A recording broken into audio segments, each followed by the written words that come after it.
72 and sunny, and across the top it said tornado warning, you know?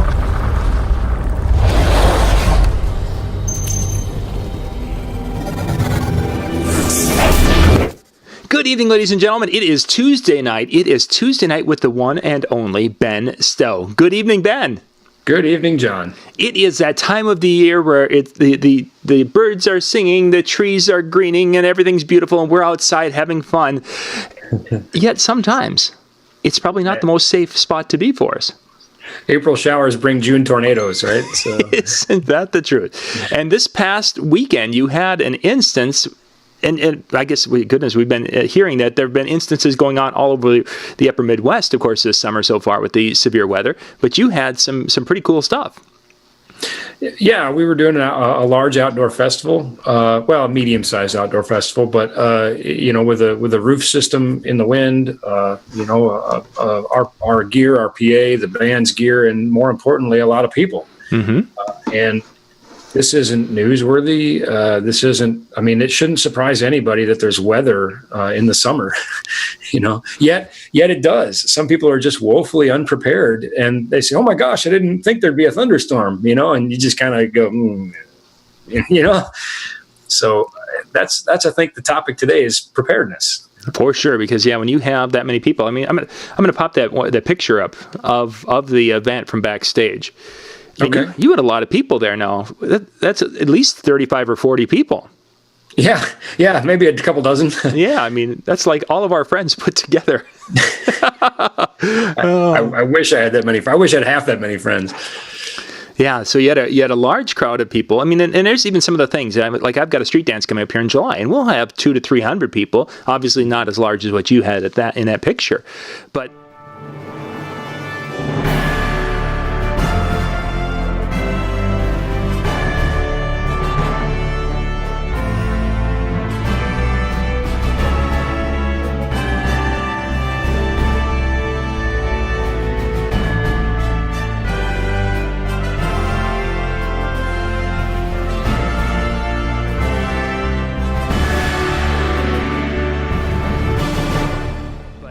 Having a plan and be prepared. So let's talk about that. What can we do as the entertainment side or as a production side to be prepared for that fall weather? Well, one of my favorite sayings is, it's not paranoia if people are really chasing you. I was talking with the promoters of this event, and they're wonderful people. They're friends of mine, and I've worked with them on many other things. This was their first foray into a festival, and I was talking to them several months before the festival, and I was talking about evacuation plan and weather plan and all these kinds of scary scenarios. Active shooter, we just had the horrific tragedy in Orlando. These are things, many of the concerts that I do in arenas, we now have bomb sniffing dogs come through. These are some just brutal realities that we have to face, and putting our head in the sand really doesn't change the circumstances. And so I was talking about these things with them, and they said, well, we really don't want to scare people. And I said, no, I get that. I think it's how you communicate to the people, but nonetheless, you have an obligation, moral, ethical, and probably legal to have a plan. And fortunately, I didn't have to invent the wheel here. I consulted a book that we've seen on this show a few times, that being the Event Safety Guide. I consulted some friends of mine who were instrumental in its creation, and this was born out of some real tragedies. The stage collapse in Indiana for the Sugar Land concert, and the Station nightclub fire in Rhode Island, and it's a really good resource. So I didn't have to invent the wheel, but I gave them some food for thought. I loaned them my book, and I said, here, use this to develop your plans as you have thousands and thousands and thousands, 10,000 people over 105 acres. You better think about all the probabilities. And like I said, you might think you're being paranoid, but the one you don't think of is the one that's probably going to sting you the most. Yeah. And so not to get long-winded and carried away, but the area that I took a narrow and specific interest in was the PA and the roof system and that sort of thing. I didn't take a personal accountability for where these people would go, but I took it upon myself to make sure that we had a safety perimeter so that if the roof collapsed, it wouldn't hit them. Right. In other words, I don't care where you go, but you can't be within this perimeter, Sure. because if this thing comes down, it's going to land on you and you don't want to be there. Anyway, so. Yeah. Okay. So we've got a couple more pictures here for those who are wanting to get a feel for it. So let's kind of talk about, because I was watching your Facebook feed as this was kind of going on, and because it was. Well, I'm happy to report that we had a plan and we executed it and it worked well. And so when the worst of the storm was hitting, we really had nothing else to do except sit in the bus and update Facebook. Let's see. I'm going to go to. I don't want to go to one of the storm pictures. Let's go to the cloud. We've got the cloud coming in from behind there. I don't remember if that was one of the first ones you put up with. Is this the here it comes again picture? Well, the here it comes again was I was standing on top of a tour bus and I took a shot over the top of a couple of the semis, our semi and one of the band semis, and it just was a shot of this bright, clear day on the bottom and in this, very dark, ominous cloud on the top. I think the one that you're showing is with the stage, and you see the cloud behind it. Yeah, that's it. That was, I don't know if that actually was one of the storms that hit us, but it was certainly an indicator that weather was moving in and out constantly. We had 3 different people looking at weather apps on their phone, which, by the way, are largely useless, and I'll get to that in a second. We had 3 different people looking at 3 different apps, and none of them agreed. In fact, at one point, we had an app that said it's 72 and sunny, and across the top it said tornado warning, or watch or something, and we're like, and you'd see these hourly predictions, and I was actually printing forecasts and posting them up backstage, and I finally quit because they were never right. I mean, things had changed within an hour. Oh yeah. And so one of the other things that I did is I talked to the promoters and I said, listen, you've got like 19 radio stations involved in promoting this festival. Have one of them get us a meteorologist on the phone that we can talk to right now. We can talk to a meteorologist in real time, someone who is a scientist of weather, and say, what does this mean to you? And your best estimate, what does this mean? So that we're not acting on what is hitting us, but we're preparing for what is likely to hit us. That's, I don't want to get ahead, but that's some of the things that we did with my plan is we developed specific triggers. When wind speeds reach this amount, we do something, even if it's just start paying more attention, when lightning gets within this perimeter, those sorts of triggers, and everybody understood their responsibilities at that point. Cool. That's having that list definitely would help when that, especially when you've got all those wheels spinning at the same time. Sure, yeah. Like I said, you have people spread out over 105 acres. You have people at Monitor World. You have people in the headquarters RV. You have people in the production office. You have people at front of house. All of my crew has show radios. We programmed NOAA weather to Channel 5 on the radio, and everybody knew they could go there and get the weather report. We urged people not to do that, though, because when unless you were the designated person, because when you do, then you're no longer talking on the communication channels. So again, just communication about all those things in advance to quell both panic and curiosity, and just make sure everybody understands what the plan is and what their specific role is. And we'll get to that in a sec. I'm getting ahead of you again, I think. But. Yeah. I want to show, let's bounce to the picture. You said this is an LED screen we're going to be looking at, isn't it? Yeah, that's a panel from an LED video wall, and that belongs to Newsboys, which is, of course, a very accomplished, a very successful band. They've been touring for, 25, 30 years. Packing stadiums and festivals, and that didn't happen at our event. That happened the night before, where a storm came up on them very fast. I don't know.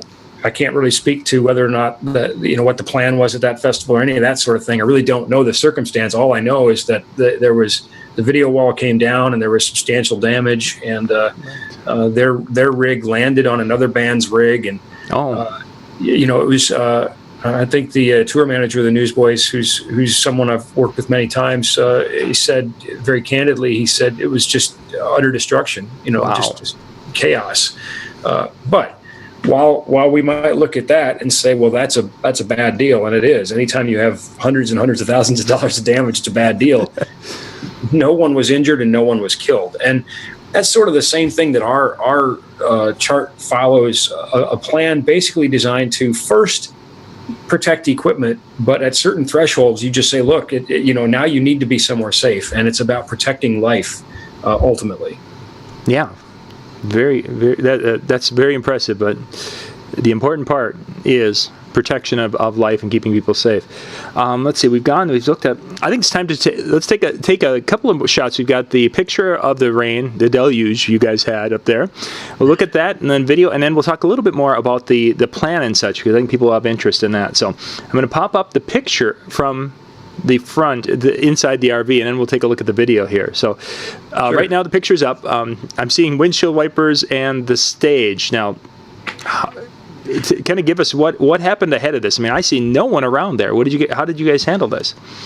Well, that's going to segue great into our plan that as the storm began to approach and the probabilities of precipitation, were calculated, the decision was made. Obviously, nobody wants to stop the music. That's why they're all there, is to listen to the music, but nobody wants to get injured or anything because of it either.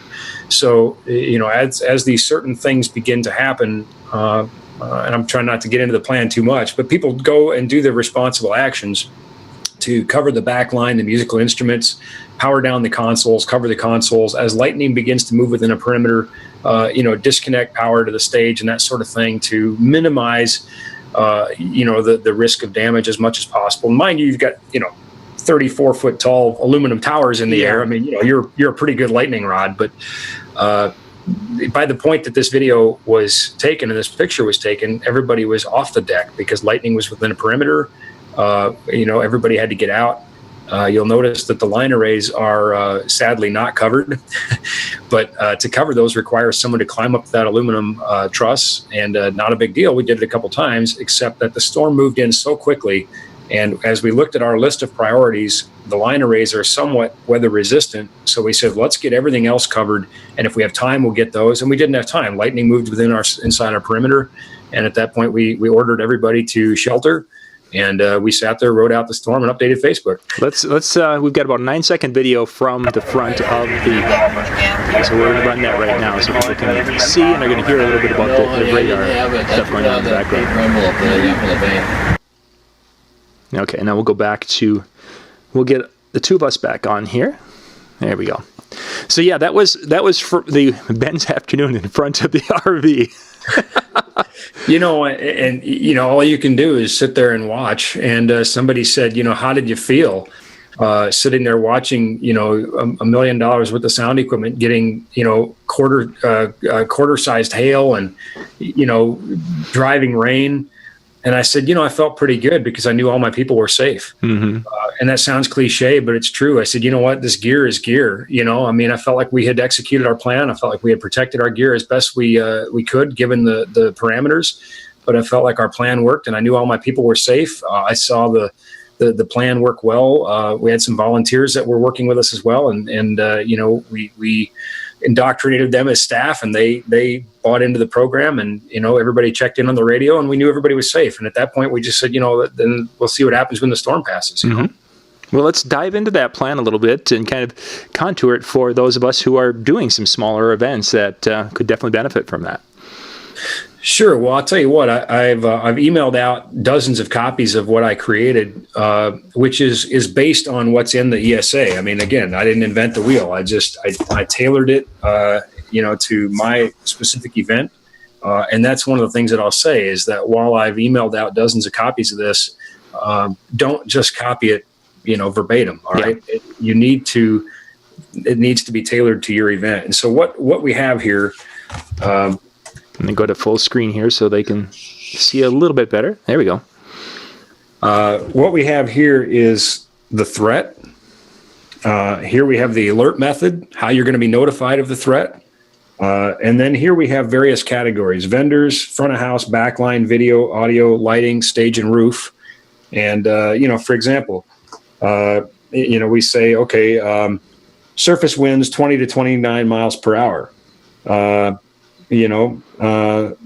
Front of house, secure gear, monitor conditions. Basically, so if I'm working in front of house, I say, okay, that's what I'm supposed to do at this point. Just more or less kind of keep an eye on it is really what we're saying. You know, be prepared for what happens if it moves to the next category, which is 30 miles an hour, so on and so forth. And then we get down here to, tornado activity, everybody says immediate retreat to shelter. Listen, you just don't worry about anything. Don't worry about the gear. Don't worry about anything else. You just get safe, period. Number one, get out of there. Anyway, this was posted at front of house at Monitor World, in the production office, in the headquarters RV, and one backstage as well. Yeah, I'm going to pop that picture up there to show. Right here it is, next to the board, the soundboard.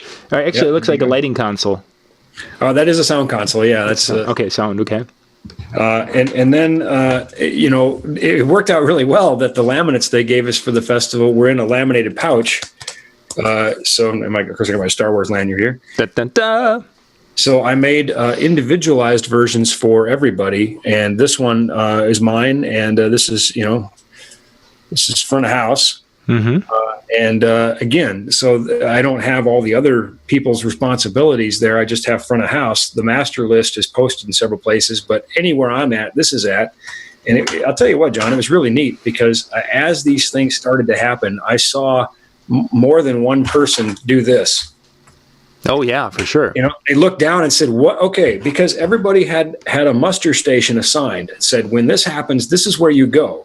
And we had some people that were off the clock, taking breaks, maybe taking a nap in the RV. I mean, these are 20-hour days from 6 a.m. to 2 a.m. So we had people that were not necessarily clocked in at that point, but everybody understood for some of these threats that they would be immediately called to duty and they would report to their muster station. And again, the plan worked. Nobody got hurt, and that's ultimately the goal. Yeah, very nice. Good stuff. Good stuff. If people would like to find the book, now where is that available that folks can order that or get a copy of that? Although it looks a little bit more daunting than probably most DJs want to dig into.